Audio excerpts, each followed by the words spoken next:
Hello everyone and welcome to the Arena of Aurethious. I am Al Basler, aka Aurethious, and on today's episode we are going to be joined by an old friend of mine, Nick Oliveira. You may also know him as Kagone for those of you who hang out on the Ion Game Corner Discord server. And we're going to be talking a lot of games. We're going to be talking some of the big gaming news recently, primarily the big acquisitions from Microsoft and Sony over the last couple of weeks. We're going to be talking about some other gaming related stuff as well. I've known Nick for a long time. We do mention it in the actual discussion that we met through playing Yu-Gi-Oh years ago, and we just became friends and very shared common interest in gaming, other stuff as well. And when I first started the Ion Game Corner, originally, like I think I talked about in the intro episode, when I was looking at like 10 years ago, we did a podcast together. We did the Ion Gamecast for a little over a year. So this is very much a throwback to that, where we would get together, once a week pretty much, and just talk about some of the big gaming news of the day. Just talk about stuff we're playing, stuff like that. So that's what we're doing here. So it's always a fun time with Nick talking games, because, and I think I do mention this in the episode, that I am very much a specific gamer when it comes to the games that I play. The games that I play a lot, and I know a lot about them, and I really, really enjoy those games that I do play. But Nick plays pretty much a little bit of everything. So he is one of the people that I always turn to when it comes to more general gaming news, opinions, because he does cover a big variety of different things in gaming, where like there's just some stuff that I just don't play, or I'm not that interested in. So anyway, let's not waste any more time. Let's get to our conversation with Nick, shall we? All right, we are back in the arena, and joining me today, an old podcast friend who is now a new podcast friend, Nick Oliveira, aka Kagone. What's going on, man? How you doing? How are you? Oh, I'm doing good. So for those who don't know, which is probably most of you, since like nobody listened to it when we did it originally, approximately 10 years ago now, Jesus, we did the Ion Gamecast. It was almost a mostly weekly podcast about games, gaming related stuff, and here we are coming back at it all these years later. Games, I've been told. Yeah, you play your share of games, that's for sure. Yeah, it's a little less now these days, with 2 under 2. Well, I guess can't say that anymore. My oldest just turned 2 on Wednesday, so. I know, it's crazy. Yeah, time flies. But, whenever I can, whenever I get them to sleep, I still jump on and play as much as I can. So I mentioned this, I think I mentioned this in the episode with Trash and Zex, that you were kind of the one who kind of introduced me to streaming in a way. Yeah, you did mention that. Because you were streaming on Twitch years ago, and I watched you, and I was like, that looks kind of fun. Maybe I should try it. Yeah, it's funny you say that, because I get those like memories on Facebook, and I see those like cringe posts I used to make, where it's like, hey, come check me out. I got, when am I gonna play? I just some real lame stuff. I mean, not that my posts are any better now, but I post less embarrassing stuff, I guess I would say. I mean, I would say most people do as they get older, hopefully. Yeah. I mean, I have this conversation about like I see like young kids posting stuff on like Facebook and Twitter and whatnot, and makes me glad that they weren't really a thing when I was a teenager, because I could only imagine the stupid stuff I would have posted. A lot of posts are like, hey, here's some real emo lyrics from the song I liked, and yes. I'm a word for word just put those out there, and I just read them back like, oh god, I was looking for attention, huh? Cool. So Especially in this day and age where like nothing is really ever gone from the internet. All that stuff. Yeah. Someone will drag that stuff up eventually. Somebody has screenshot it, so just Don't ever run for don't just office. assume it's gone. So, I guess to give people a little bit of a background, we're going to be talking a lot of games here today. So, maybe give a background of, I don't know, it's hard to encapsulate you as a gamer. Like, you're Yeah. so all over the map. Yeah. You would do it better than I could, probably. Yeah, I would say it kind of started when I was like 2-ish, or, around there, when I had an older sister who had gotten a Nintendo, but she wasn't really into it as much as me, and it just kind of started from there. And I've always had, I always try to get every console, since the, I would say, N64, PlayStation 1 era. I've gotten every major console that I get my hands on. Once especially, I started working when I was 13, so I had my own disposable income, and I'm pretty platform agnostic. If there's a game out there that I want to play, I'm going to play it, and I don't limit it to. I'm not like I say probably the only games I don't really get into are fighting games, but almost everything else I'll give a shot. I'll give it a shot. Yeah, you're definitely not someone who is on the console wars ever. No, you are definitely playing on both sides of the fence.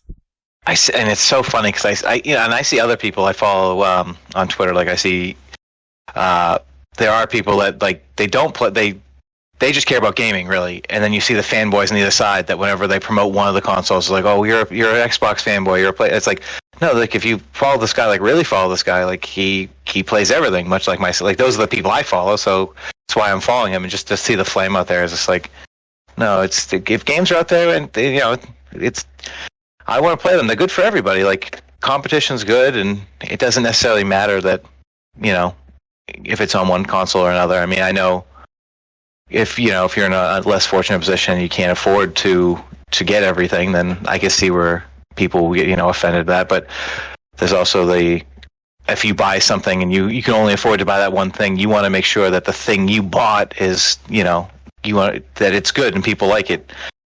You want to justify your own purchase to yourself, even if it's so people will get online and they try and make other people feel bad about the purchase they made. I guess I never really understood any of that. But I'm seeing it a lot more recently.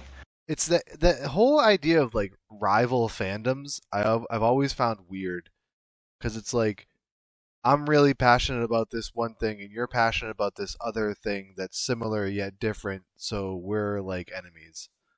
And I don't get it. And like it's not just exclusive to video games. Like you see it all the time in like wrestling, like WWE versus AEW. Like there's fans of one or the other, and it's like it's you see. I mean, sports is the easy one where you see that. It's just rival team fandoms, which that's at least different because they're actually legitimately competing against each other on the field.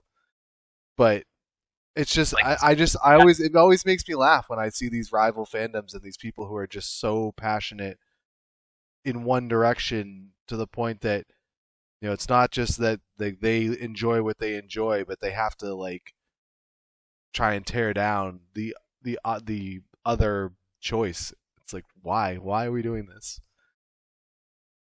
Even my brother-in-law was complaining about Tom Brady's retirement speech, and it's like, who cares? Like yeah, it's great when the Patriots win, but at the end of the day, like, does it matter if your team wins? Like, really? Does it affect you at all? For me, no. I mean, it's fun to watch, I guess, but like, not in the grand scheme of things. I mean, it brings joy if you're a fan to see your team succeed. But at the end of the day, I'd rather see a good football game than my team won a crappy football game. I know. I'm different. I'm different there, and I've always said this. It's easy when you look back, and we'll just use the Patriots as an example because we're both they won so much. Right. Sure. That's why. But no, it's the easy one for us to relate to, and by and large, actually not by and large, all of their Super Bowl wins have been close games, down to the wire games. And you look at it and you can look back now in hindsight and appreciate those games as great games.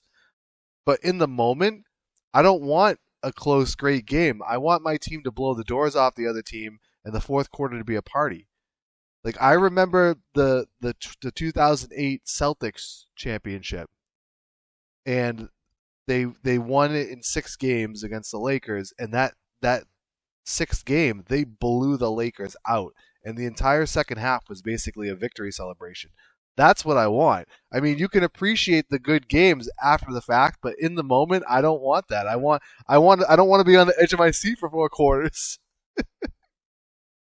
Of sports now, but I feel like that's a harder comparison to make because it is a series, not just a single game. Everything is drawn down to one. But so I feel like in basketball, you don't want to see a 4-game sweep. I don't want to see it go to 7 either.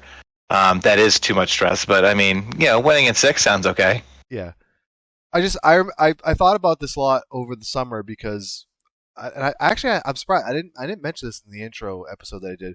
But so I coach softball, and we won our league championship this past summer, and the championship game was a really good game, and we were down early. We went down like 4-0 early. We came back to take the lead. Then the other team jumped back on top of us, and then we came back in like the last inning or whatever, and ran away with it in like the last inning. But like in the moment, like it's just like and it's also different when you're actually like participating, but you can't appreciate the game as a whole because you're so hyper fixated on like each moment, and then when you actually like can take a step back and look at it and you go, wow, that was a really cool game to be a part of. But anyways, getting back to the whole console war thing, yeah, it's just it makes me laugh. Like I get it. Like people want to have their things that they're into, but just the whole idea of having to tear down something else, it just, I don't know, never get it. But yeah, not something you have to worry about. No, never. It never has been. No, I mean, there was a little bit I couldn't get a PS5, but I sold I sold all this old stuff, and I was talking to I was actually talking to you about it. Like I sold so much stuff to be able to afford the PS5, and I was like super bummed about it in the moment. Like, oh, all these games I bought over the years that and some of them I hadn't even played just because I buy it off more than I can chew a lot of times. But no. I was bummed. I was bummed when I was selling it, but now I couldn't tell you what I sold because it didn't really matter. But I can tell you the games I played on my PlayStation 5. So I think at the end of the day, it probably was worth it. But yeah. Your game fandom stretches farther than just video games too, because we met through Yu-Gi-Oh. Oh yeah, absolutely. I mean, I know you're a big tabletop player. I don't know how much you're doing it these days, because it's between kids and the pandemic, that's pretty much all of it stopped. It's different. It's I had the same thing. I talked to Ian on last episode, and we just kind of between the pandemic and then just life of being an adult with a family. Yeah. You don't have that that time that you used to have. But yeah, it's funny. I was actually our mutual friend Clayton was here earlier, dropping off my new Xbox, which we'll talk about in a little while. And the three of us all met through Yu-Gi-Oh, basically. Yeah. And so it's funny because we were talking about because the new Master Duel game. I was kind of talking to him about it, trying to get him to at least try it, but. It's just we're just talking about the old days of like we used to play, all hanging out and just playing. It was good times. Tell me like, hey, there's a way we can play, and they'll only go up to this set of cards, and I'm more interested. That's like, what he was saying too. Yeah, that's what he was saying.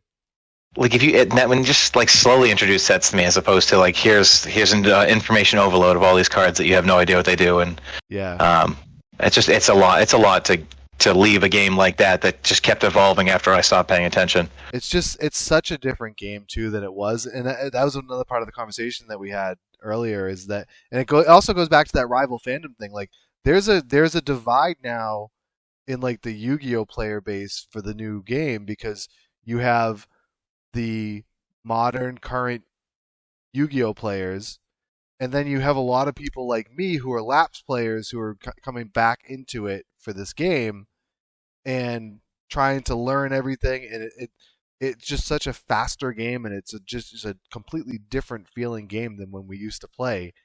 And it's like the a lot of it's like the current players refer to players like me as Yuki boomers because we complain about the way the game is now, and it's like, well, we liked it better the way it was. I guess I'm gonna put Mirror Force down here. I'm gonna put Torrential Tribute down here. I'm just gonna see and then just deactivate one of my trap cards. It's gonna be fine. Yeah. And then you're gonna play Jinzo, and I'm gonna be really mad about it. Yeah. So. Yeah, I miss those days. I remember, like buying a box of what was it? What was the name of that set? The Pharaohs something, and yeah, I just bought. Yes. We're just buying I think me and my cousin both bought a booster set, and just like opening at his house, I remember, and I think he pulled one first, if I recall, and me having to buy more packs because I was just like I was so devastated. We used to just duel each other all the time, when we weren't going to these tournaments. We'd hang out all the time, and he would just decimate me every time because he'd play the stupid card. And I'm like, why can't I get the stupid card? Yeah, those are the days. Yeah. So it's funny we talked a little bit about the Ion Gamecast, and this episode is going to be kind of reminiscent of how that was, because we're going to be talking about some news, which is kind of what we used to do, and kind of talking about some current gaming stuff. We're going to mix in some other stuff as well, but so I think we should just kind of get right into it. And the kind of the big thing in gaming news over the past couple of weeks are the big acquisitions that have been made, with Microsoft acquiring Activision and Sony acquiring Bungie. And I know you're gonna be a lot more well versed in some of this stuff than I am, because a lot of this stuff kind of goes over me, and I've come to appreciate the fact that I am a very odd, almost fringe gamer in a sense, where I have very specific niche things that I play, and I don't necessarily play a lot of the mainstream stuff, which is weird because I'm a Switch player too, so there's a lot of mainstream stuff there. But Halo's don't release games at a cadence as some of these other companies. Yeah. So I'm not always in the loop with a lot of stuff, and I always joke because I try on Discord to see what people are interested in, what they're playing, what they're looking forward to, because I generally have no idea on some of this new stuff. So, but I guess we'll start with the Microsoft deal. I mean, this was massive. $68.7 billion. Yeah. So I guess I found a list of. It's basically after this deal, and I guess it's technically not finalized yet. I guess it's gonna be it's gonna be reviewed by who's reviewing this thing? It's FTC, the Federal Trade Commission. Right, to make sure they're not a monopoly. Which even the thought of this making them a monopoly is ridiculous. It won't. There's no chance that the FTC stops us at all. Yeah. Because they're talking. I mean, even after this acquisition, they will still only be the third highest grossing video game company. Right. Because and that's behind Tencent and Sony themselves.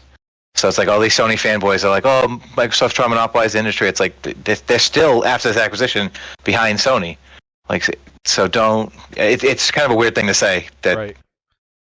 But the thing is, Microsoft's not trying to.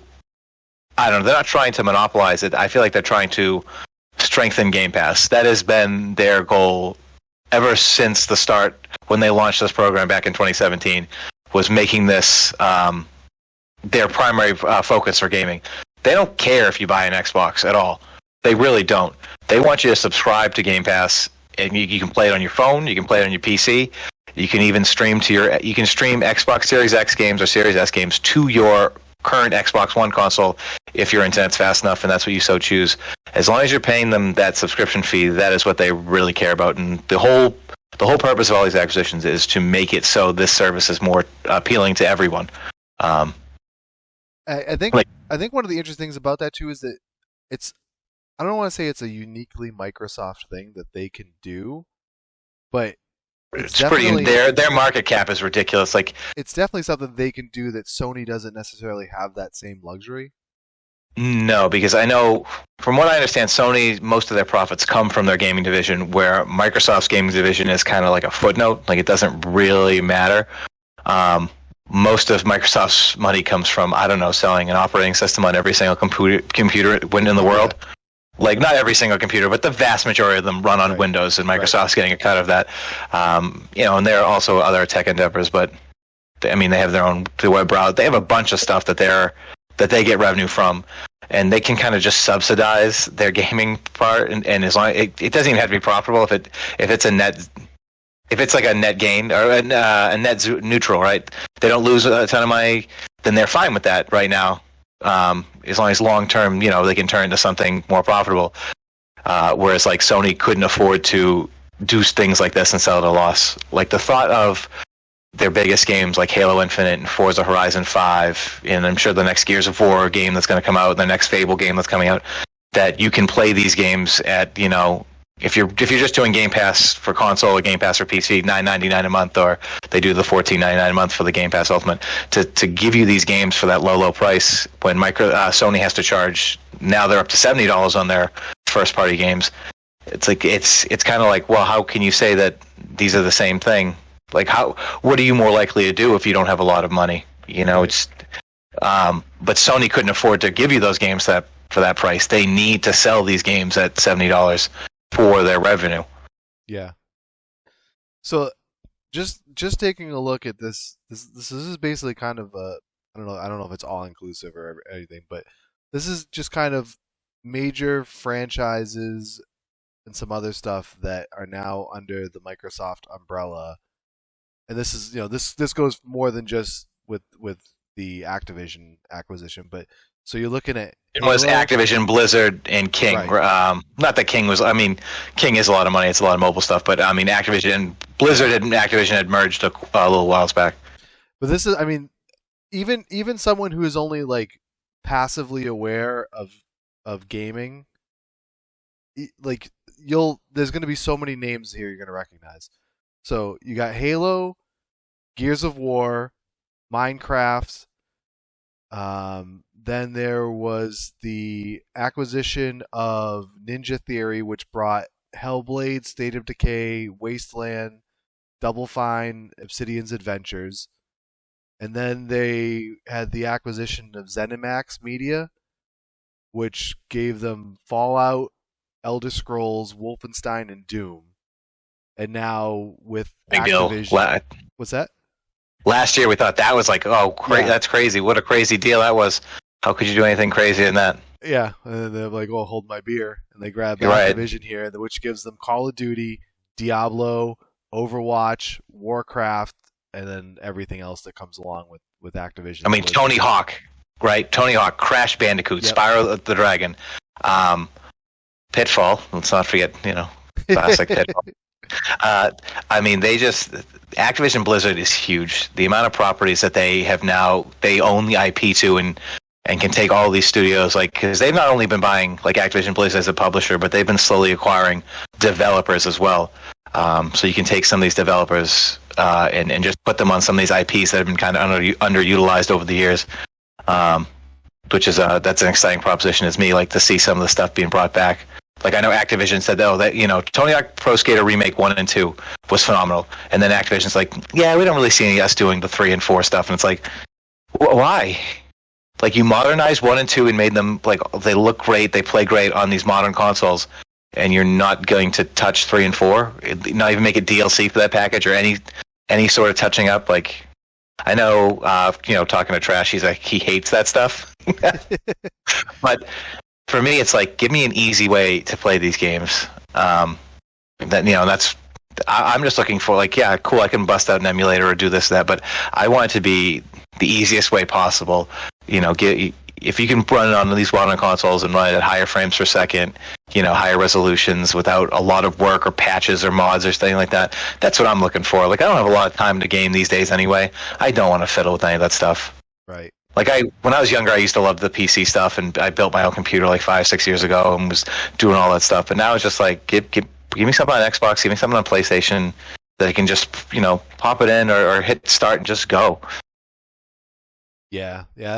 I was looking through the Game Pass stuff today and just seeing stuff that some of the stuff I owned on either Xbox One or Xbox 360 even, and it's like I'm looking at it and go, well, I already have them, but then I'm thinking, but I can now have them just all in one place, and it's like, why not? And it's included in the price. It's not like I'm paying anything extra for it, so like, All those discs, you can still put them in the Series X and run them.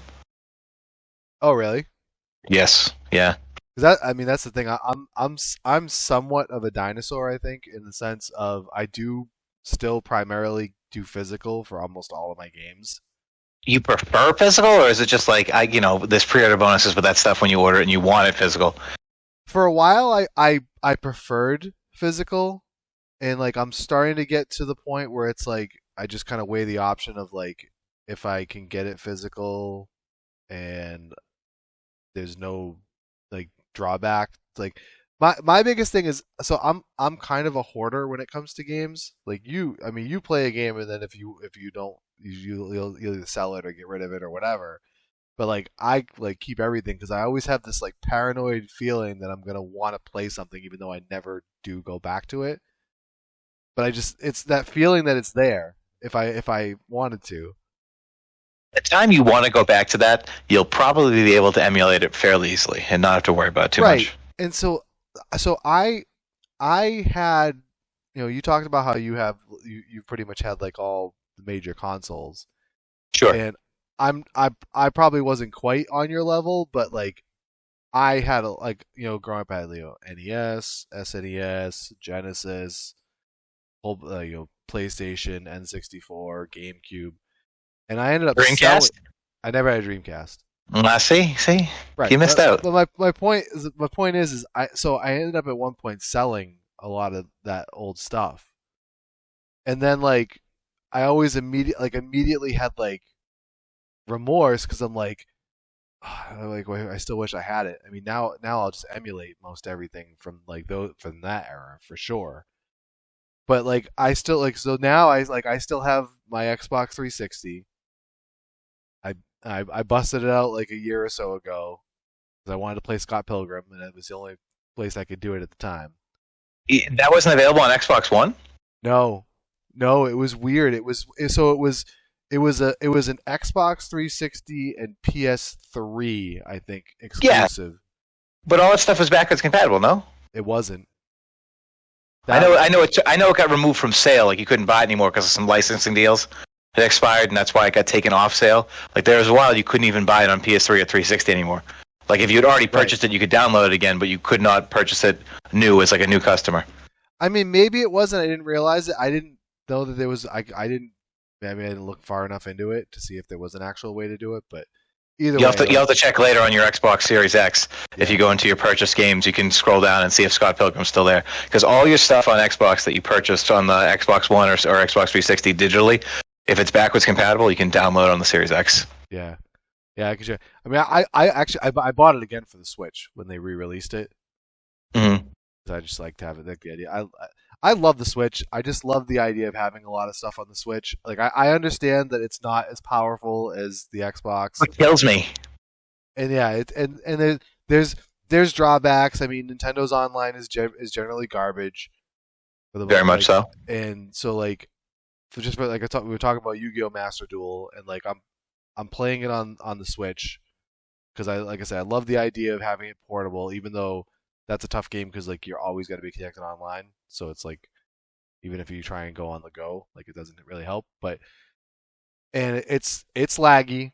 It's laggy and on the Switch, and I've seen people talk about that it's not as bad like on other systems. Good thing about that game is it's cross-platform and it's cross-save, so you can transfer basically your account from platform to platform. Login So that you do there, so it would keep all your stuff. yeah, I'm so just gonna try. Yu-Gi-Oh! What's Master it called? Duel. Master Duel? Yeah, I'm just gonna install it right now while we're talking. That's gonna be fine. hey, it's all right. It's free to play. I mean, I could go on a tirade about some of the things they don't like about it, and that's just outside of whatever. We'll talk about it. Why not? So it's free to play, which is great. I mean, it comes with a lot of the potential for microtransactions. So if you want to spend money, you can. They did a few things that I really do like about it. So when you're in your deck building, you can search for any card. Basically, it'll show you cards whether you have them or not. And there's a menu when you go into cards, and one of the things that you can see is how. Sorry, I lost connection for about 15 seconds. Oh, all right. Yeah, I'm just explaining it. So I was saying is if you go in your deck building in Yu-Gi-Oh, it'll show you cards whether you own them or not, and then you can go into a menu for each card, and it'll tell you how to acquire it. So it'll tell you what pack it's in, so you know what pack to kind of seek out if you want to. And then you can also craft cards.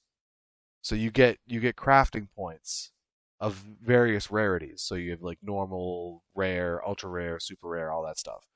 And if you have like 30 points of a certain rarity, you can craft whatever card of that rarity you want. And you can dismantle cards. So if you get cards that you don't want, you could dismantle them for those points to use for other ones. So there's some good things there. The main problem that I have with it is that for someone like me who really enjoys trying a lot of different things, you need a lot of cards for that. And the rate that you acquire cards in the game is a little bit slower than what I would have liked and what you're used to in some of the other like games like Legacy of the Duelist. But those are paid games, so it's different. Where this is free to play, you have to kind of expect the cards. But I mean, it's like I said. I think as a free to play game, it's totally fine. And it's, if you go into it with the mindset, especially as an older Yu-Gi-Oh player, that it's not the Yu-Gi-Oh you remember, I think you'll be all right. My question is so do you think if you put $40 or $60, the price of a game, into this, would it get you to where you want it to be? No, or no? I don't think so. It's a money sink that you'll be there forever. I don't think so. So just to kind of put it in perspective, and I don't know if this was just a launch week thing or if it's just for anyone, like any new account. I think it's for any new account. I think I was reading people saying that like they created it. They people are just creating lots of different accounts so they can do this. But you get like bonus gems, which is the currency in the game, for logging in each day, and so you get that every day anyways. But there's like an additional one for like your first like week, I think, that you play the game. And so between the solo things that you can do, and like the login bonuses and everything, I was able to basically get enough stuff to create one deck that I wanted to use. And it was all the part of that has to do with the fact that it's an archetype deck. And a lot of times when you do it, like a lot of the archetype cards are within the same pack. So you can just kind of buy a lot of that pack and get most of what you need. So that helps. But I haven't been able to fully create a second deck yet that I want to use. I'm close, but I'm not quite there yet. So that's where it, like if you want one deck, like if you have an idea of one deck, you're probably going to be able to get that first deck, and then after that it's going to slow down a lot. Sure. So, but again, if it's a free to play game, and if you're into Yu-Gi-Oh, I think it's definitely worth a play. Yeah, I'll give it a shot. When I'm not trying to record a podcast, I'll start Steam back up and get that download going. It's been a thing that's been happening the last, I don't know, couple weeks, months, where I just lose connection for 15 seconds. Well, it's funny. I was downloading Halo Infinite earlier, and I was getting ready to start streaming, and I'm like, it wasn't done yet. It had like a half an hour left, and I'm like, oh, I wonder if this is going to mess with my stream. It didn't. I was surprised. So it was good. Yeah, I mean, it really shouldn't, that stuff, but I'm always paranoid. Yeah. So, I guess, yeah, getting back to the Microsoft Activision thing, anything else you want to hit on it before we shift over to Sony? I question whether, like obviously some people have speculated that, World of Warcraft will be started including these Xbox Game Pass Ultimate. I don't think it's going to go that far, maybe a heavy discount on that. From what I understand, World of Warcraft's numbers have severely dwindled. Like maybe they're down to 1 million players kind of Final Fantasy 14 has just eaten that game's lunch. Yeah. Because everyone just raves about how good that one is. But I don't know. There's been obviously a lot of problems going on at Activision, which is probably how Microsoft was able to buy this at we'll call it a steal, but I mean, it's a lot of money, but a lot of internal problems going on into that studio, a lot of allegations going on about the workplace environment. So, I hope that Microsoft can clean that stuff up and make it a better place to work. Yeah, I feel like that's kind of one of the benefits, hopefully, of this is that, because I mean, Activision Blizzard was getting murdered with PR-wise over the yeah, last I mean that press. Even their last few games have just been kind of middling at best. Like when growing up, Blizzard was like when Blizzard dropped a game, like we stopped and everyone I knew, like all our friends, that's the games we were playing. We played Warcraft 2, and they were like, oh, BattleNet edition. Oh, we can play online. We can play against each other because we used to do little LAN parties and stuff, and it was like that we can play at home against each other. StarCraft, when that we played that a lot. Warcraft 3 was a thing.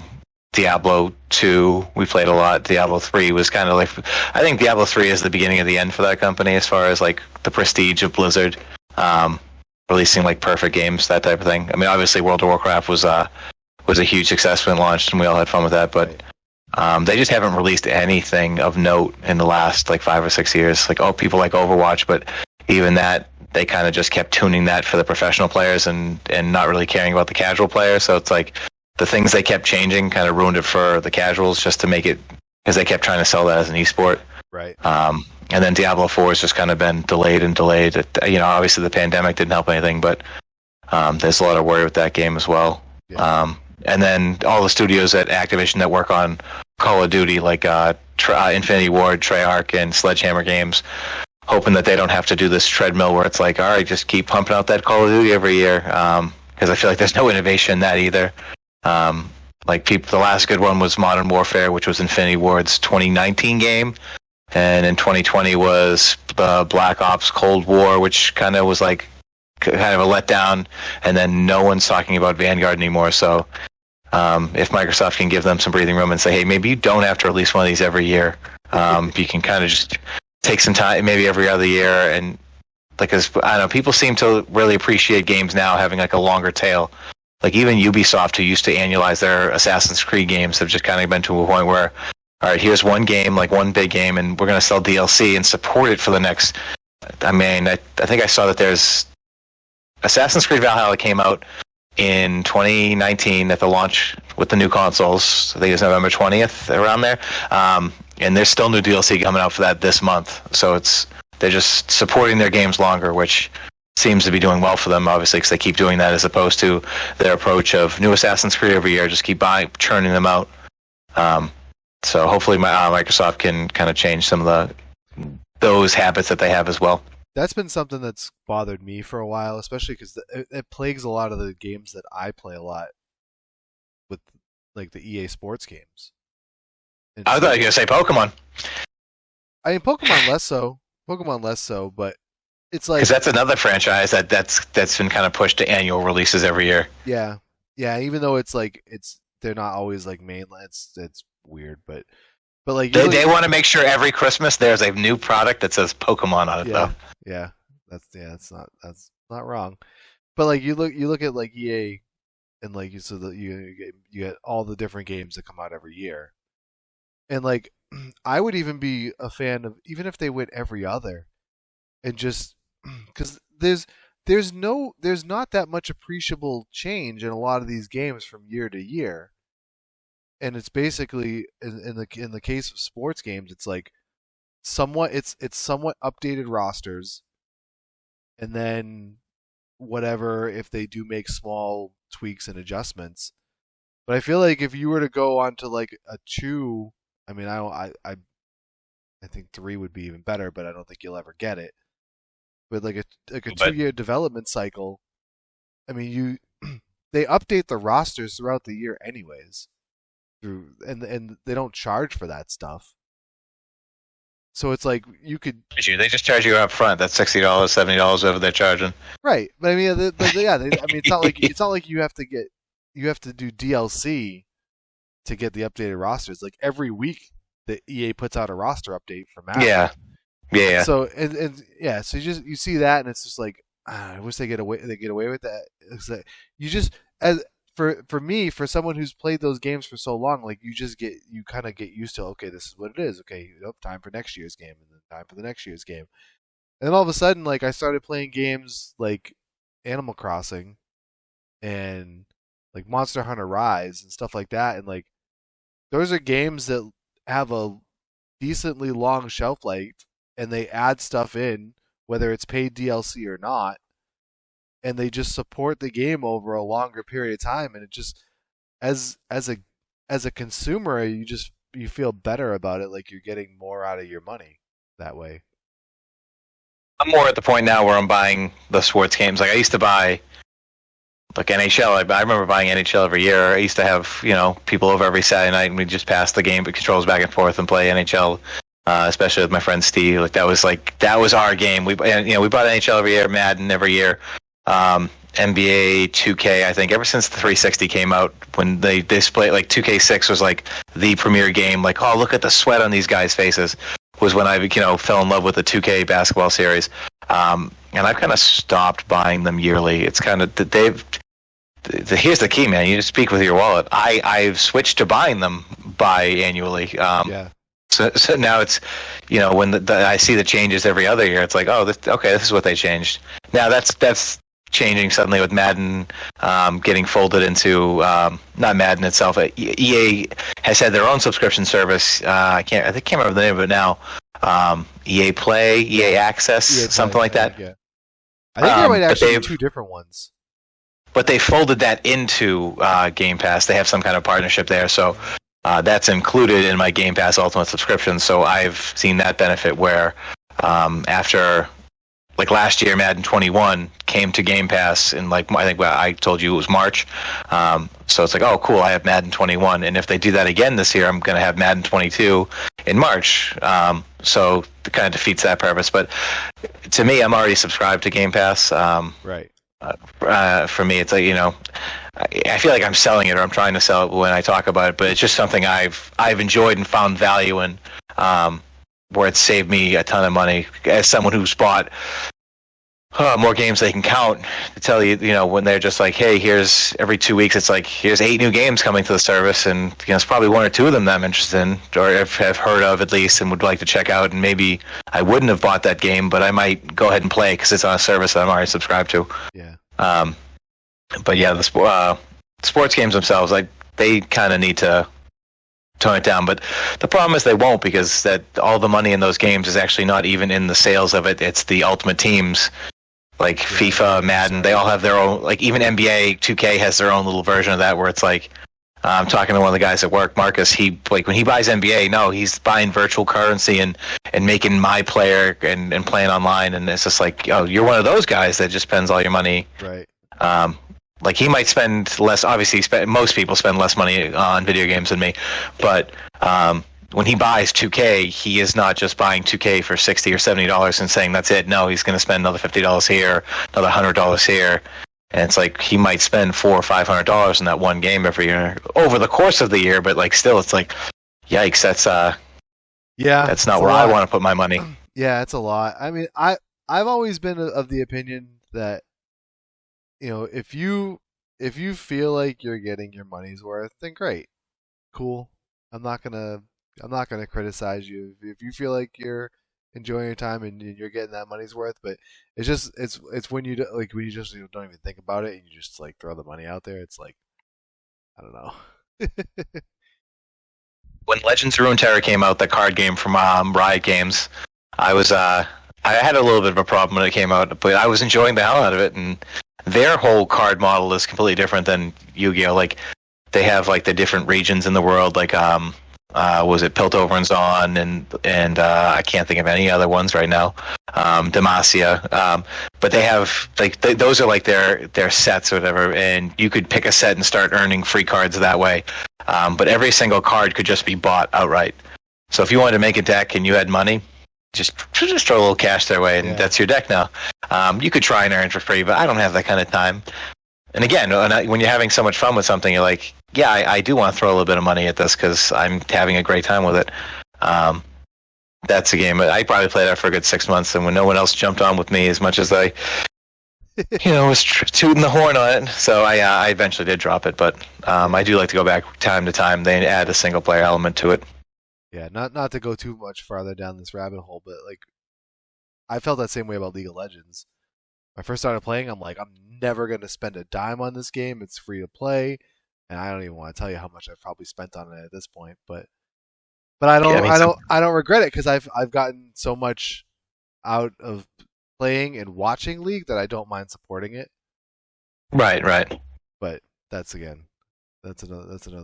tale for another time. I'm gonna buy that clan tag and cross out all over again, even if I like. And it's something I've wanted to go back to, and I just haven't had time because life gets in the way. But like that one night that we all got to play together, we had such a great time that I was like, I'm gonna put some money into this when I can and support this developer, even just a little bit. But I don't know. I'm obviously in a position now where I'm more financially comfortable than I was, let's say, at 18 years old and struggling to pay for rent in an apartment type thing. Like, no, it's you give back to these people. That they're working their hearts out. You can't just. There's plenty of people out there that are never going to be able. They're either never going to want to or never going to be able to afford to put any money in this sort of thing, and that's fine. Enjoy their game for free.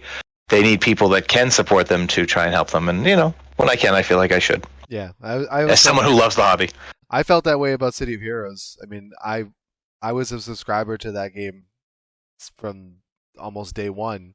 And even when it went free to play, I continued my paid subscription because I loved the game. I got so much enjoyment out of that game, and I wanted to support it. So,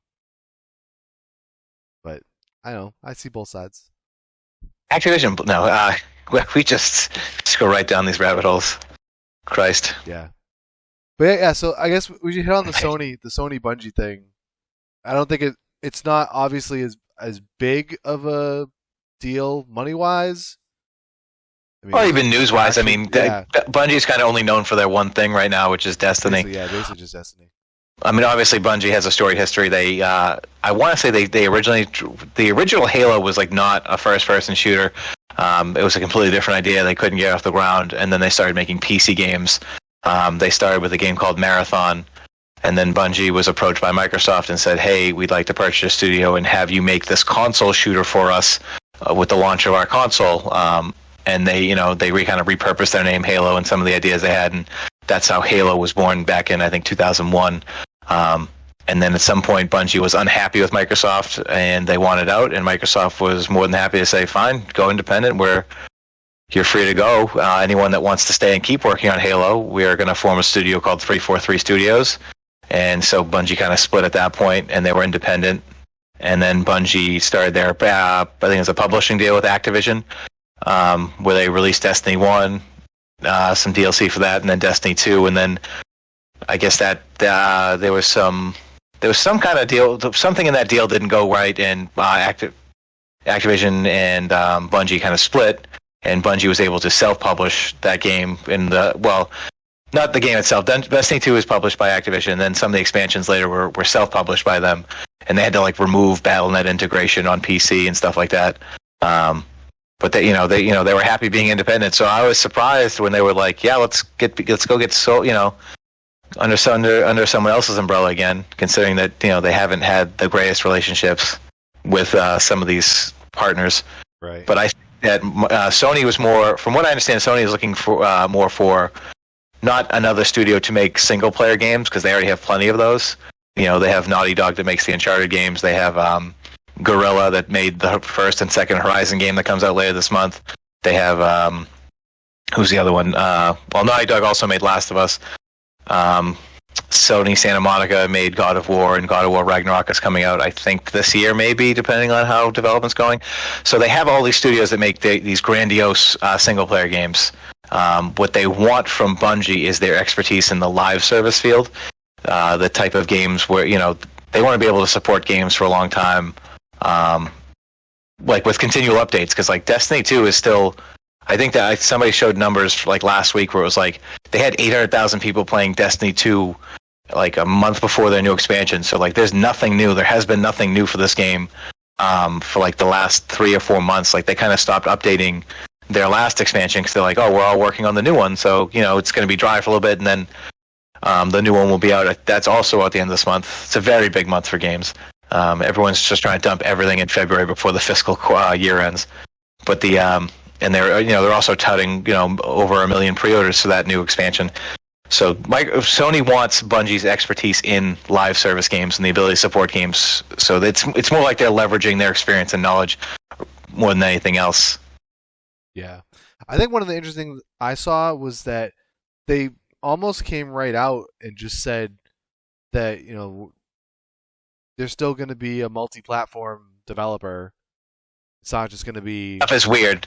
So like until the ink dries, they can't really say, hey, we're never coming to Xbox again. Like you saw it when Microsoft bought ZeniMax and Bethesda, and they were like, yeah, everything's going to be multi-platform forever. But at the end of the day, you don't spend that money unless you're going to do something big with it. Like, so when they finally announced Starfield, like the next big game from Bethesda, the guys who made Fallout, Elder Scrolls, is a new game called Starfield.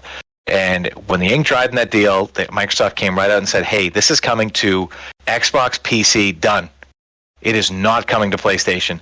And it kind of shut everyone up. Like people had speculated the entire time when they were going through litigation and making sure that the deal would go through. Like, hey, this game is going to, everyone had questions and they couldn't say anything on it. Legally, they can't say anything. The same thing's happening now when they're talking about like, oh yeah, I think Phil Spencer, the head of Xbox Gaming, was like, we still want to keep our games on both multiple platforms, and that like he worded it very carefully in a way to say, yes, we would love to get these games on PlayStation. Not to say that they would still come out on PlayStation. A lot of people believe that, and what Xbox has said this entire time is their games live where Game Pass does. They would absolutely love for you to have an Xbox Game Pass app on your PlayStation 5. They would love to have it on your Nintendo Switch. They want to be again, they don't care about the console business at all. Yeah. Like they have a box, that's great. They just want you to sign up. So if they could get they could put the pressure on Sony to say, hey, Sony, you need to put this app on your console in order for you to have Call of Duty there. Otherwise, it's not happening. But they can't legally say we're taking it off the PlayStation. And then Sony's response to that whole deal was to say, we expect Microsoft to follow all of the contracts in place, which from what I've seen online, the only contracts in place are for the Call of Duty in 2022, the Call of Duty in 2023, and then there's the free-to-play game Warzone. There should be a follow-up coming up for the new consoles at some point in 2023 as well. And those are the only deals that Activision had signed prior to this acquisition. So you can't really say, hey, we're taking this off of Xbox or anything. Bungie can't say anything like that. Sony can't say anything like that until the ink is finally dried, which takes months, even like a year. I think it's like the Activision deal won't be signed until I think June of 2023. What I heard, so I don't know how long. This Bungie one's probably not as long, but they can't say anything one way or the other until the ink is signed. They kind of have to be really cagey about what they're talking about. Yeah. Yeah, it's just I mean, that's the thing is like, what do you hope to accomplish if you're acquiring? I mean, obviously, like you're not hoping to actively support your competitor, so. Maybe. I mean, so when Microsoft bought Mojang Entertainment, I can't remember when, like Minecraft was a multi-platform game.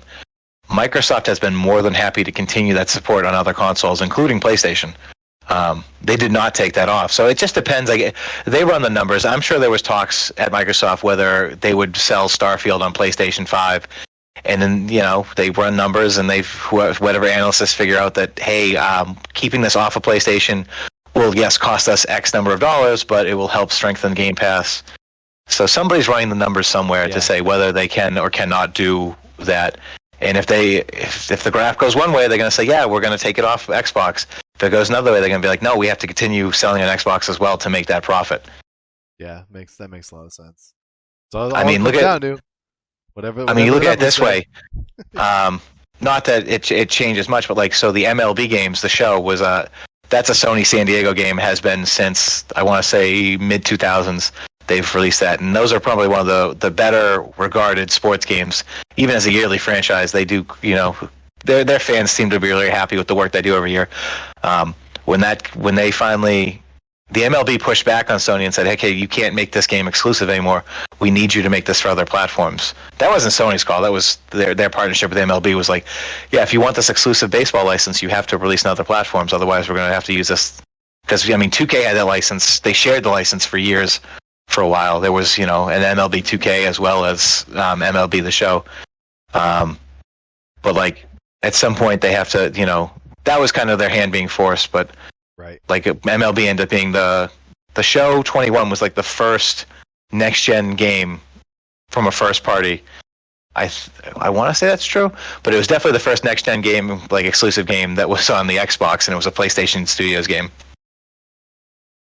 Yeah, it's weird. Which was pretty ironic. Yeah, weird when you think about it like that. But so yeah, I mean, it's going to be interesting to see any other, dominoes to fall on either one of these deals. Is anything else in the pipeline? It's funny. I think I saw something. I was looking around the headlines today, just kind of looking to see if there's any other things to hit on, and I saw something about like Nintendo made sure and came out and said they're not interested in acquiring third-party developers.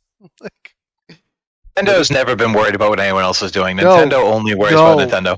It's so funny. It's so funny because I love so much about Nintendo, but they really just seem like they operate on their own planet and just oblivious to everything that goes on around them.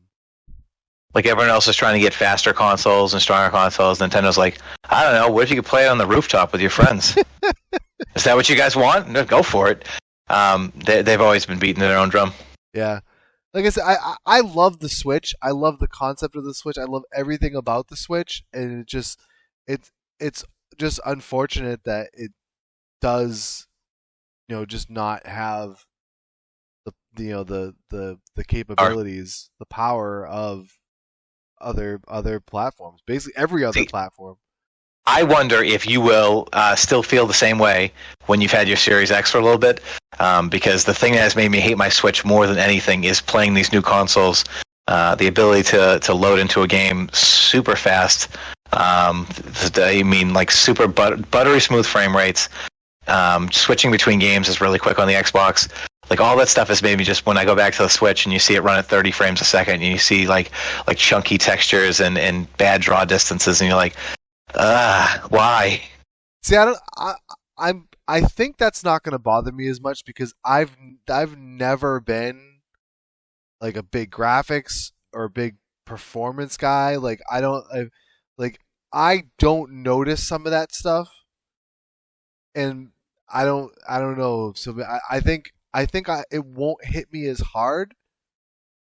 But I mean, there are definitely like the way I've looked at it, like up until now, is that like by and large, if I can get a game on the Switch, that's where I want to get it, as opposed to either PC or like Xbox One before the other stuff.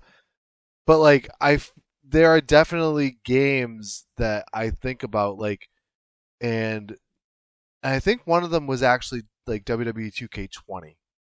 When that came out, there was like real tangible differences between the Switch version. It might have not even been that one, because I don't remember if that one even came out on the Switch. I might be talking about this, where there was only you could only have 6 people in the ring instead of 8. Yeah, it was, and it was like, it's like you can't do a fatal four, or not even a fatal 4-way, or like a tornado tag 4-way, or whatever. Yeah, whatever it was. There's a couple matches that you can't do, right? If you can't have that many people in the ring. I'm like, how is this? So like there are, and like I said, for the by and large, for like games like Madden, if I was which is not even available on the Switch, but if it was, I don't think I would opt not to get it on the Switch.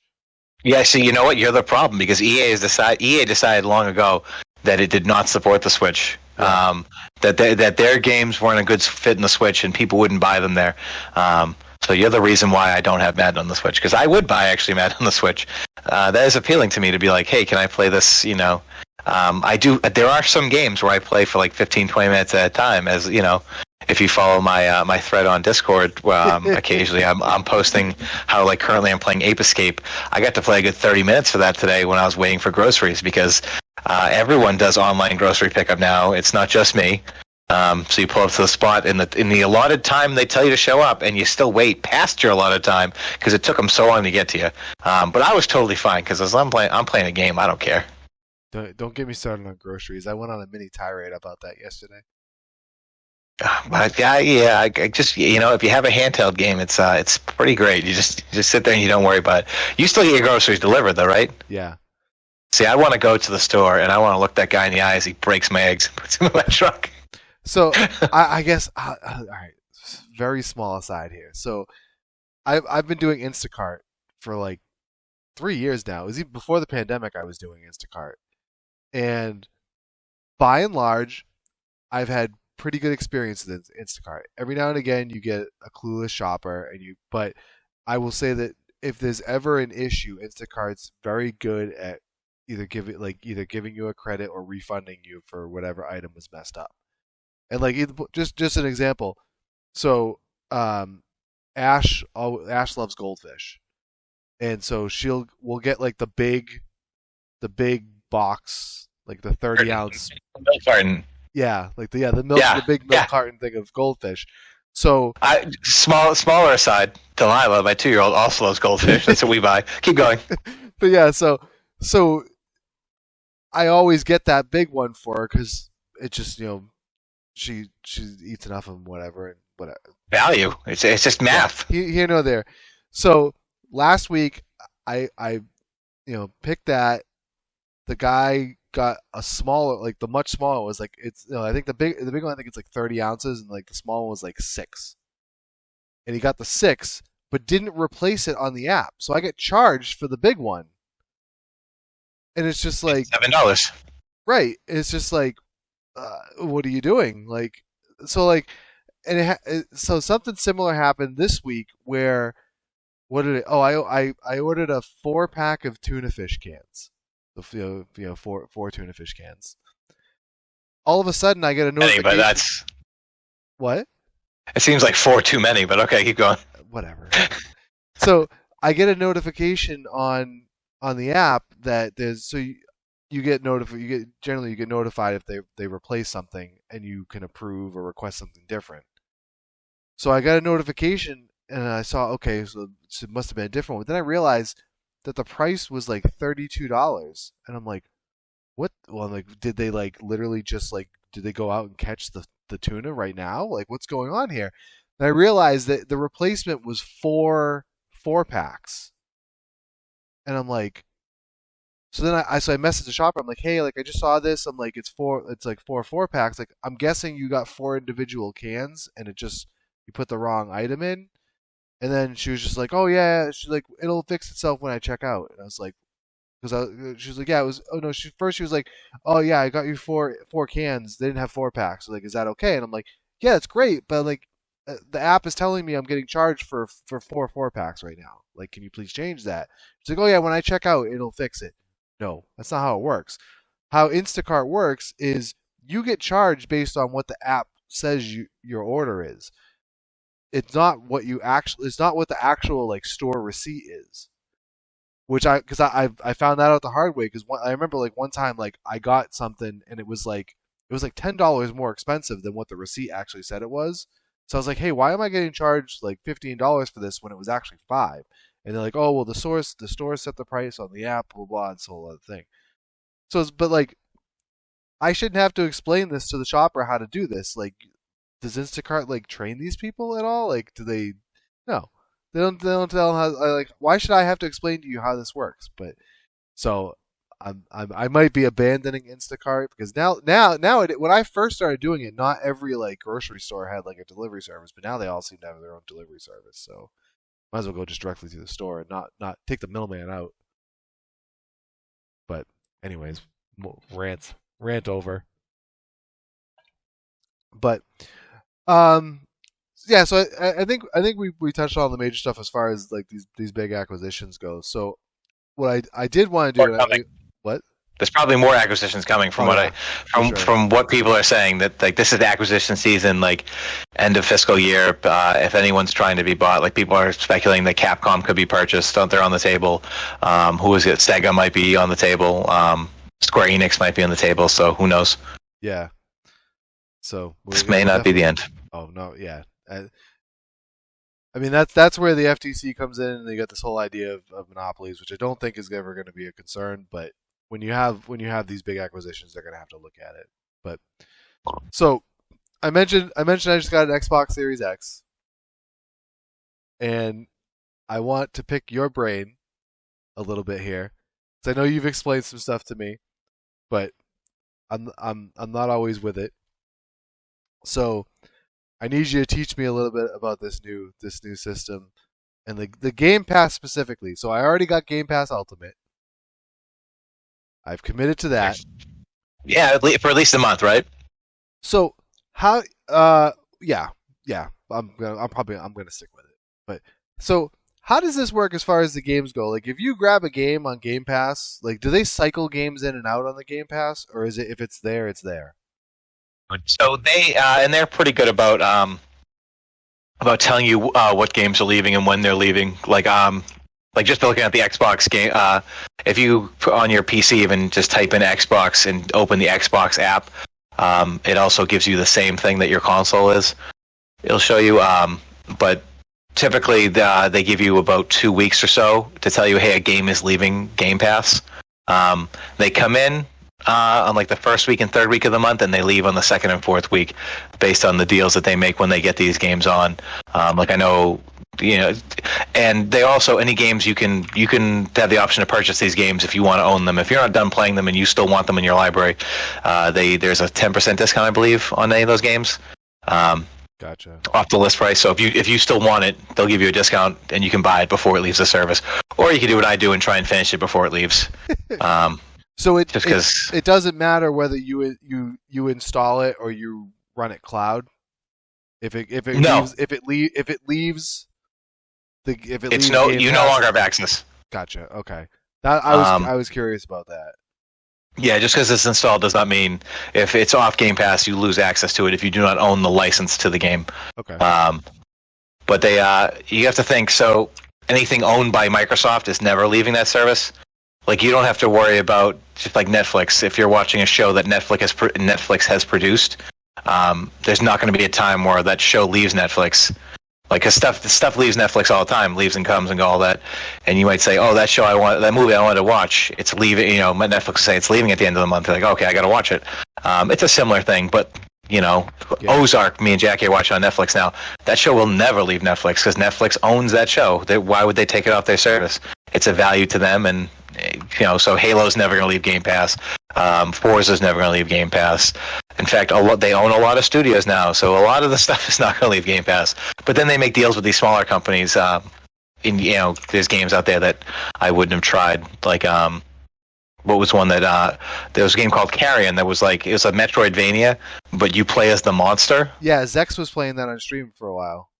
Yeah, so that's a game I wouldn't have just bought. But it was on Game Pass, so I gave it a shot. Yeah. There's a lot of cool stuff like that. But yeah, no, they give you a decent heads up when it's going to leave the service. That's cool. It's never just you get there tomorrow and it's gone. I looked through pretty quick today just to kind of get an idea of some of the stuff that was there and kind of see if there was anything that like jumped out at me like, hey, I want to grab this. And I saw that like Final Fantasy X remaster was on there. Yep. Yes, it is. I think also Final Fantasy 12 and 13 were both on there. 12 is actually leaving on the 16th. I'm looking at it now. Okay. So maybe don't jump into that. Because I've never played 12 and 13. You never played 13 is weird. 13 is kind of a slow burn. It's not open world really. It's kind of linear. So a lot of people didn't like it.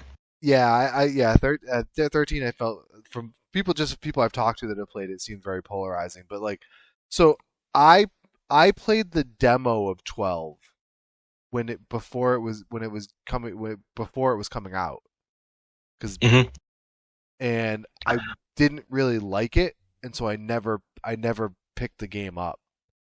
What if I told you it was just like playing City Heroes kind of and World of Warcraft? Well, it's the thing. So the thing is part of the I didn't like the combat in it, and it was more of an at the time thing because it wasn't what I was used to for Final Fantasy games. And then I realized it was kind of. I mean, I could be way off base. This is back when I don't remember when this game came out, but looking back at it, like I think it feels like kind of Kingdom Hearts isk with like the combat, where it's like it's not like a traditional turn based RPG. Well, so 12 was more of like it is a turn based, but you're not like selecting attack. It's more like you're setting priorities. Like, hey, if everything is all good, you're going to attack. If health drops below 40%, I want you to use heal. Or if, you can also choose like, if you don't have enough magic and your health drops below 40%, then use potion. And I think you can issue some of these commands automatically, but the idea is you want to they're called gambits. You want to put them in a certain way to make sure that kind of the battle runs smoothly. Yeah. It was a weird game. A lot of people didn't like that one. That's probably, now that I've beaten 6, that's probably the one on my list where it's like, oh, I haven't. That's probably the only. I mean, I didn't play 1 through 5. That's like those are too old for me. So I can tell you, because I've gone through now over the last 2 or so years, I've gone through 1 through 7 on stream. Yeah. And 1, 2, and 3 to me are largely skippable. If like I think you have to be like a super hardcore JRPG fan to really enjoy those games, because there's not much story involved in them, and I don't think they're necessarily great games. I think from 4 on they really start to get they get a lot better. What if you have like an emulator and you can make the game move faster, so you can kind of like grind a lot easier than you could back in the day? There's so there's some of that. I don't feel like those games are terribly grindy. There's times I think, I don't know if it was three or 4. One of them I did have to grind quite a bit on. But now, do you use any of that when you're streaming? Do you use any of that speed stuff, or no? You just kind of let it run at the regular speed? I typically run regular speed. One of the times I did make an exception was I was doing was it randomized Pokemon like Heart Gold or something like that, and I had to do level grinding, and so I sped up while I was doing level grinding, because I'm like, I don't enjoy level grinding, period. I certainly don't really like to do it on stream because I find it to be somewhat boring. Tedious. It's very tedious. Yeah, so it's like, it's one of those things, and I talked about this today because I was playing Pokemon Legends Arceus on stream, and I decided to stop playing it on stream. And it's one of those games to me. I like the game a lot. It's not one of the games that I stopped streaming it because I wasn't enjoying it. But it's definitely more of a kind of a slower paced game, and it's one of those games that, like, if you're just playing it by yourself, it's a great game to just put on while you're either like listening to music or listening to podcasts, something where like you don't like have to completely focus on like the sound or whatever you're doing, and just have some fun with it. But if you're streaming it, I feel like it's one of those games that it's good to play if you're just kind of having conversations about whatever with people in your chat, and not necessarily, again, not hyper focused on the game. Because me personally, a lot of times when I stream, unless there's like an actual topic of conversation that kind of comes up organically in chat, I'm mostly focused on what I'm playing and talking about what I'm playing. And with that game, like, I felt like there's only so much I can be like, hey, I'm sneaking around trying to catch Pokemon. Like, here we go. Oh yeah, and the way that game's designed is like, it's designed to kind of do a lot of tedious, repetitive tasks, which I know that's not a good way to sell the game to someone who might be interested in playing it, but it's just the way that it feels like it's it's more geared towards that kind of a slower, relaxed play style. Interesting. Yeah, I've heard that it's a good one to jump back into if you have kind of lapsed on the series. Yeah, it's different. It's a completely different Pokemon experience than anything that they've ever done before. So if you're like a hardcore Pokemon player, you have to set your expectations differently. But not to say you won't enjoy it, but I think for a casual Pokemon player, it's maybe arguably a better experience than the mainline games is. But again, digress. We digress. Yeah, so I mean, Game Pass obviously has a lot to choose from. Yeah. I think you can find a lot of single player games, multiplayer games. Another appealing thing I like about Xbox and the Game Pass ecosystem is that it's very easy to say, hey, here's a game on the service that I know we both have because we both have this service, and you can invite other people to play with you. Where that's kind of appealing. Yeah. Because you got to look at if you both have the service, or if you can get a bunch of people to get on the service, you all have the same games. So Right. some of these stuff that are co-op games or online shooters or any type of game, really, everyone's going to have those. That's there because, is like, we've been doing the community game nights on the Ion Discord server, and one of the things that's always kind of tough is we've been trying to gravitate towards like free to play games. Like we've been playing a lot of Rocket League, Crossout, we've done League of Legends, stuff like that, because regardless, like people are going to be able to grab that if they don't already have that. But if you are, otherwise you're kind of at the mercy of games that everybody has, or you hope that someone will be willing to put the money down to pick up something. which is a big ask. Right. Whereas it sounds like it's be a perfect fit for that, where it's like, we all have Game Pass, so we can this game, it's there. Everyone should go grab it. Yeah, which is, it can be a big ask in itself if you're thinking, hey, if you're just on PC, $10, or if you're PC, Xbox, both, it's $15 a month, which is not nothing, but if you have to hope that someone, these people here obviously like games, that they would find something else they could use and not just subscribing to that for just the one. Like I said, me personally, I think that there's something for everyone on there. There is over 400 games on that service right now. It's a lot. There's a lot, and they're always adding and removing and changing, so you'll find something you like. Yeah. Anything else major about the system I should know about? I do like the quick resume feature, but I think it's designed just for me, actually, where you can just swap between games in seconds. It will kind of save your state almost in like the last 3 or 4 games you've played, depending on how much RAM is needed for these games. Like the bigger games, you can save less. For the shorter, like more let's say the Scott Pilgrim type games, you could probably save up to 6 games like that. But you can just swap between them. Like it'll load you right back to where you swapped off of it, which is pretty cool. Obviously, the system itself has a faster hard drive, so even if you're booting like a cold boot, it loads a lot faster. I remember my Xbox One, it'd be dead, it'd be off, and it would take like a solid minute to get onto that menu screen before you could even launch anything.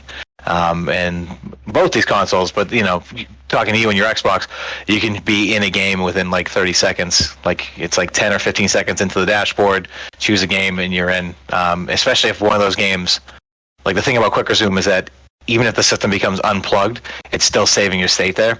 So you could, like me, I sometimes move my system upstairs, down to the basement. If I unplug that system and move it, it still has that save state there, the Quick Resume. So that's pretty cool too. Interesting. Nice. Yeah, and I love both these consoles. I'm very platform agnostic. I personally think the Xbox is a better system. I think the PlayStation 5 has the better controller. That's where I land right now in these systems. As far as better exclusives, I think PlayStation has more coming this year, but last year I really liked what Xbox had. Yeah. It's cool. It's a great time to be a gamer. Yeah, I've always been a little bit more of a fan of the PlayStation controllers, even though, in the interest of full disclosure, I haven't had a Sony PlayStation system since the PS2. Yeah, I knew that. So, I don't have recent frame. You don't have any recency bias. It's all in your memory now. You don't even know. Yeah. But it's funny because talking to Clayton, who has also been in the same position as you, didn't have a PS3, didn't have a PS4, and to have the PS5. And like I said, I've been telling him to get a PS5 for or even a PlayStation 4 because those are the games he wants to play, these big single-player adventures. It's funny to talk to him and say, these are all these games that I've enjoyed over the last, PS3 was 2006. So over the last 15 years, all these games that I've enjoyed that they've, re-released and made better versions for PS4 and PS5, Like, he gets to just kind of enjoy them all back to back now. It's like, that's crazy to me to think that all these games that I've been slowly enjoying as they've come out, he's going to wrap. He's going through God of War now. He's excited about Horizon Zero Dawn. He'll play Forbidden West later. He's going to play the Spider-Man games. He's going to play Uncharted. Like, there's so much to think about that's all just crammed into, a short, as much as he can play in the next year or so, whatever. It's wild. Yeah. But those are the games he wants to play. Yeah. I'm looking forward to diving into it. Like I said to you when you first mentioned that he was selling it, that was like, I knew eventually I'd get one when I was sufficiently spurred to get one. And I spurred you. Well, this is just a good opportunity. I mean, I still got to figure out some games that I want to play for it, but I'll figure that out. But yeah, I'm psyched. Yeah, I mean, I think I was talking to you before we started recording. I think I really want to try Sea of Thieves. I was just listening to a podcast where the developers of that game were talking about the updates that they've added in the past year and that they plan on this year, and that's been a game that's always seemed cool to me. That's a game where I would like to play with the Ion Game Corner, where it's like a 4-player pirate game, and somebody's manning the hull and somebody's manning the sails and cannons, and it's like this little light PvP stuff and this PvE adventures and just hijinks in the high seas. And I've been interested in that game. I know it launched rough, but the community has turned, the public opinion of that game has turned around over the last year or so, where they've added a bunch of really cool stuff to it, and that's one I've been like really interested in. Yeah. I'll say that's not typically my kind of game, but I'm always one of those people that will play a game that's not typically my kind of game if I have friends to play with. So it's honestly like almost any game you can think of is better with other people, right? Like even the most boring, mundane games, if you're playing with other people and talking, it kind of changes the whole dynamic of it. Yeah. So, well, we've gone quite a ways here. I don't want to keep you too much longer, but I did want to touch on just one more thing and just kind of get a quick idea or a rundown of some of the stuff that you're playing currently, because I'm always fascinated by this with you. Right now, so something happened this year where I was like, and I think it helps that I've been tracking my progress in one of my threads on the Ion Game Corner. I am trying to focus on a game and finish that game before jumping, because I am notorious for like having 2 hours in a bunch of games as opposed to finishing a game. I started Demon Souls like right after Christmas and finished that.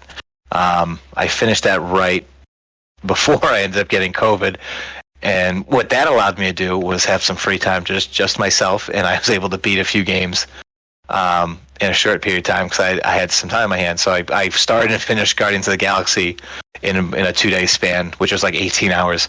I went back and banged out Halo Infinite, which I had been about halfway through and finished that out.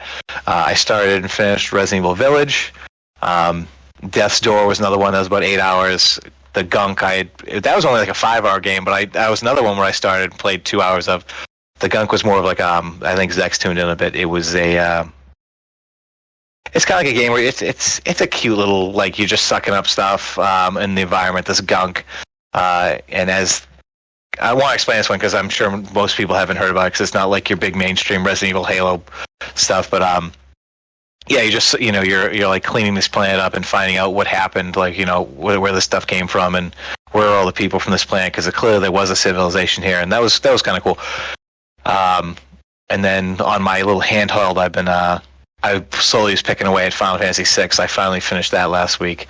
Currently, I am working on Assassin's Creed Valhalla, which, looking at my saves for that game, I had got when the Series X launched back in November. I played it for a month, December. I got about 15, 16 hours into it and then just stopped. I did not touch it at all in 2021. There's not a single update saved from 2021. So I've been going through that a little bit. I figure I'm either gonna decide when I want to stop and uninstall it, or I'm gonna work on that. And then next on my list, I'm deciding on whether I want to play Bloodborne, which is a game that I think came out in 2015 or 16 that I never really got into. But after beating Demon Souls, I think I have more of an understanding of what it takes to play one of these Souls-like games. Even though Bloodborne is kind of like the most different of them all. Bloodborne, you have to be a lot more aggressive. There's no blocking. It's more of like when you take damage, if you can give that damage back, there's a small healing factor there that's not present in the other games. So kind of it teaches you, it wants you to be more aggressive. So it's either Bloodborne. I also got Judgment for Christmas, which is like the guys who made the Yakuza games. That was like a spin-off of their Yakuza series. Either Bloodborne, Judgment, or maybe Far Cry 6. I haven't decided what's next for me after Assassin's Creed. And then my handheld game that I've been playing at grocery store is Ape Escape, and I'm doing pretty well at that.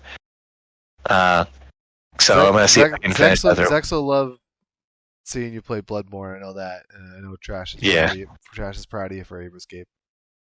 Yeah, it's funny. I could probably I take some work. I do have some little handhold there. There's an HDMI out port.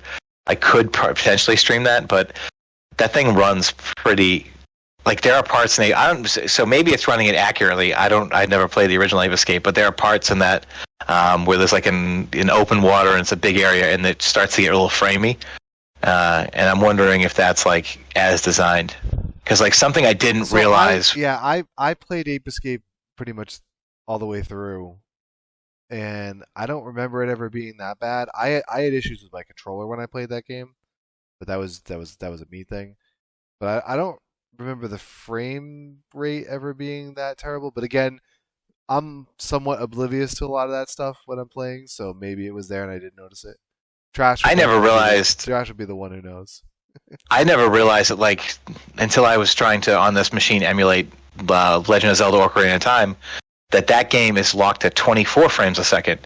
But I did not notice when I played on Nintendo 64. It is just now when I'm playing it on better hardware, and I'm like, why does this look like trash? This should be running smooth. It's because it's running the way it's supposed to be, as opposed to up-resed and up-frame. Like, yeah. I was like, oh, okay. So, I mean, you can run that game at higher frame rates, and it plays smoother. But if you're running it the way it's supposed to be played, it's 24 frames, which in today's day and age doesn't feel right to me anymore. And I can't believe that that's what was acceptable back in 1996 or 7 or whenever that came out. So I'm curious, since you mentioned it and you finished it, what did you think of Final Fantasy VI? I think it's the best 2D Zelda. I mean, not Zelda, excuse me. I think it's the best 2D Final Fantasy game. Like, granted, I didn't play a lot of the other ones. I played a little bit of 4 and 5. But I don't think it holds a candle to 7. I don't think that's a wild opinion to have. Yeah, I don't think it holds a candle to 7. That's still my personal favorite. Yeah, I mean, so I love 6. 6 was one of my first actual... 6 was my first Final Fantasy game.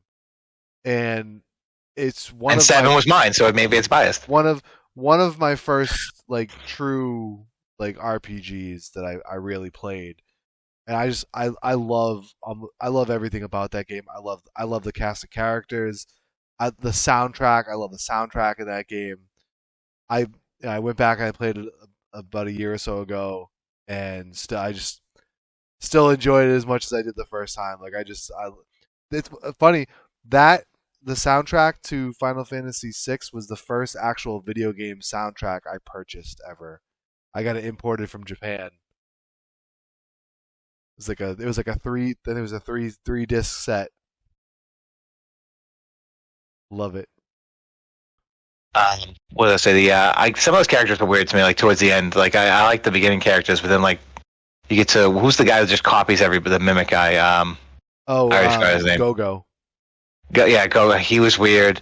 So do you get? Does somebody replace Shadow? Like, I did something wrong and Shadow dies. When you go into the world of Ruin, right? Yeah. There was something I didn't realize I should have done, and until by the time I realized that, like, oh no, he's dead now.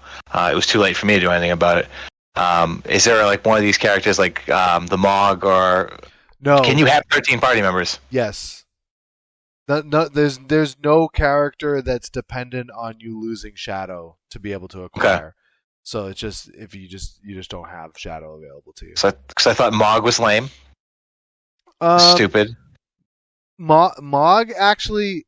So Mog's an interesting character because he can be really powerful, but you don't have really control over him. So it's like Umaro's kind of the same way. The Yeti. You have no control over Umaru. Right. He just attacks. But like Mog, like you pick a dance style basically, and then it randomly picks an attack from that group. So I messed up at the end of that game. Like I split into 4 parties, and I think I had like I had Terra, Locke, Saban, and it doesn't really matter who the other 2 parties were. But my last party was like my reject pile, which was Gogo, Mog, Umaro, and Strago. And all 4 of them were like pretty weak, and then I had no control over Mog and Umaro. So like when one of them died, like I couldn't really cast they didn't have spells. I had trouble reviving. It was bad. There's a part where there's like a boss fight, like right after a save spot, like because they were party 3, and I had to grind. That was that one time in that game where I had to grind, where I just sat there and ran back and forth, turned the speed up, and got them up like 5 or 6 levels each, and that was the only way I was able to get through that part. And then the rest of the game was kind of a breeze. Yeah, there's very little. There's a couple of parts that I'm not a huge fan of in that game. Like there was the tower that you have to climb with, like where it's like, and you can't use magic, or you only use magic. Only use magic. That's like the second time I played it, I knew a lot more, so I was expecting. You just brought Umaro, right? I don't know. I don't know if you have him at that point. You can get him at that point, and from I read it after, but he breaks that level. Oh, really? Because they all have low physical defense, and because of who he is, he will still attack physically. Right. Yeah, that makes sense. So if you can get him first and go back after, he just breaks that whole thing. Yeah. So I mean, the boss fight, you can kind of cheese that boss fight by having like reflect rings on everybody or whatever, the wall rings, whatever they're called. So it's something like that. But yeah, that was one of the parts I wasn't really a big fan of. But like most, by and large, like that's one of my favorites. Like I have trouble comparing it to the later games because I don't know if it's necessarily fair. But as a story, I it's one of my favorites. So I'm glad to hear you get to experience it. That was fun. Yeah.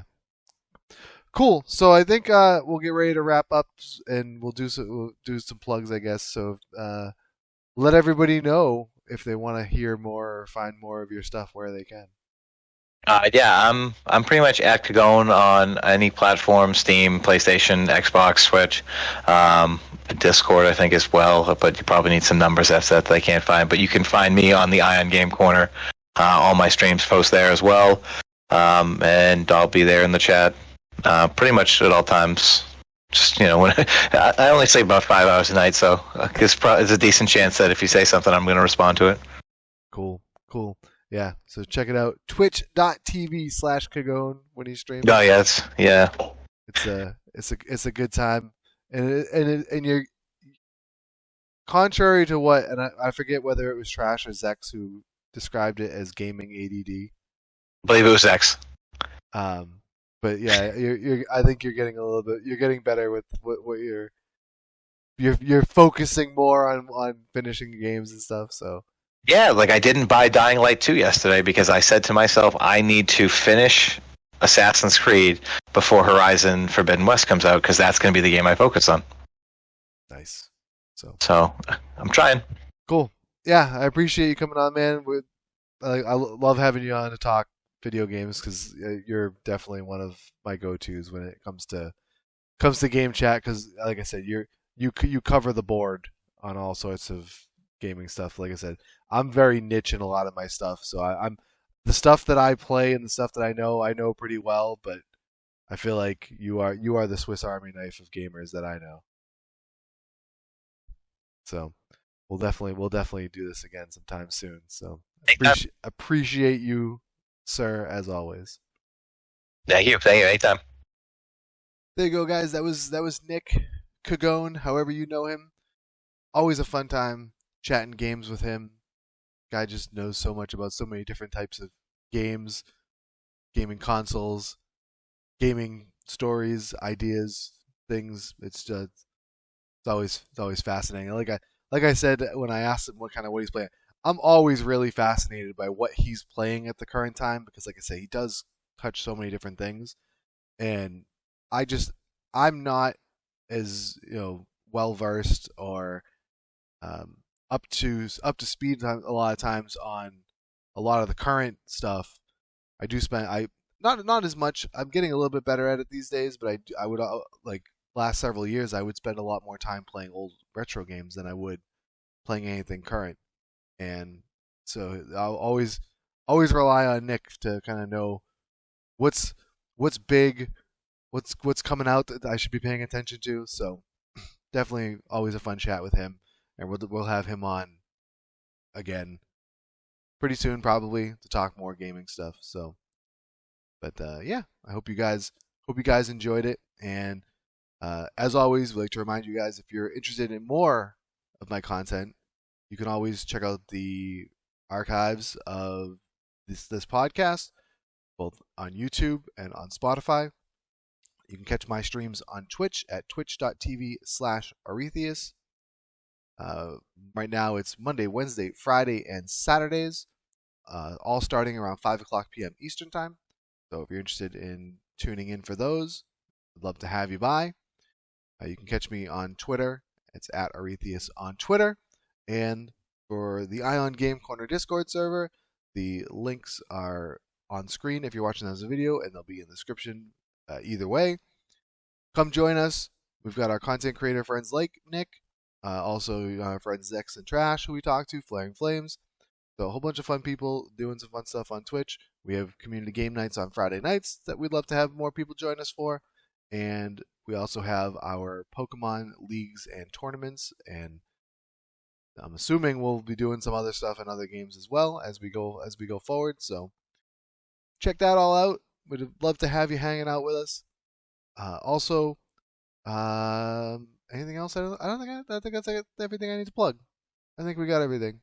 So, as always, guys, thank you all for checking this out. I appreciate you, and we'll catch you next time on the Arena of Aurethious.